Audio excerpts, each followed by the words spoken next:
everyone, I'm Carol Reid. Welcome to Storytime. Today's story is called Dinner Time. Whether you're teaching your classes online or sending them work to do at home, here are some ideas that I hope will keep your pupils engaged and learning.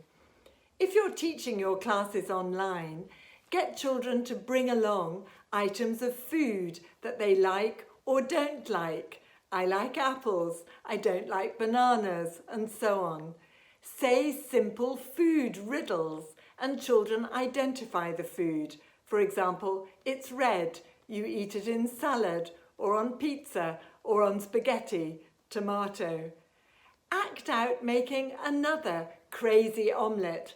Get children to say the chant with you and add any food of their choice. If you work with breakout rooms, you can also get children to invent their own chant in groups and then report back on their ingredients of their omelette. You can also link the story to content-based education. You may like to focus on where different food comes from. For example, broccoli and carrots are from plants. Eggs, cheese and sausages are from animals. Alternatively, you might like to introduce the idea of food groups: meat and fish, fruit and vegetables, milk and dairy, fats and sugars. Children can then categorize the 12 foods in the video into the different food groups.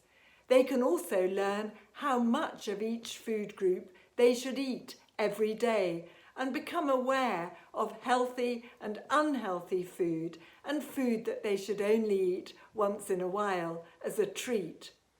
You can also link the story to culture by teaching children a traditional song such as 10 fat sausages frying in a pan.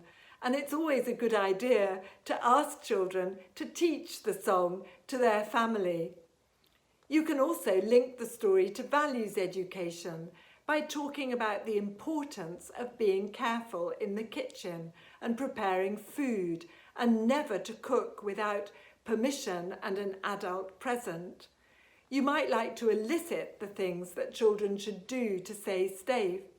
For example, wash their hands before and after touching food, never touch pots and pans on a stove in case they may be hot, and so on.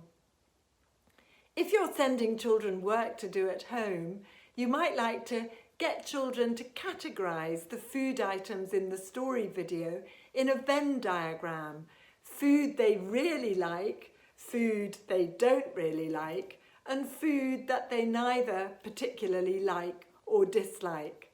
You can also get children to keep a record of what they have for dinner over a week. Monday, chicken, peas and mushrooms, and so on. Children can also identify the food groups of their dinner on each day.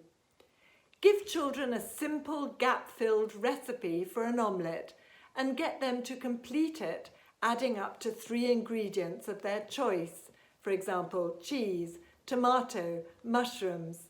If appropriate, communicate with parents and ask them to supervise and support children making their omelette recipes.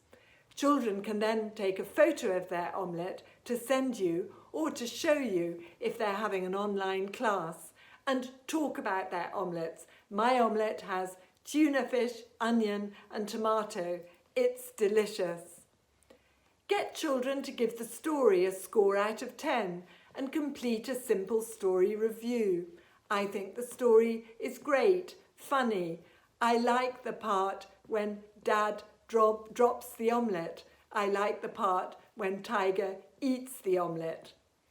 Get children to add the food vocabulary to their Storytime picture dictionary. And as usual, get children to review their learning from the story. For example, I can name food. I can act out making an omelette.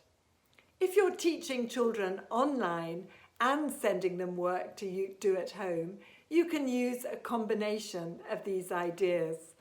I hope you and your children enjoy dinner time. I look forward to seeing you with another story next week. In the meanwhile, stay safe, stay positive, and enjoy whatever it is you are now able to do in terms of getting out and about, exercise and walks. Bye for now.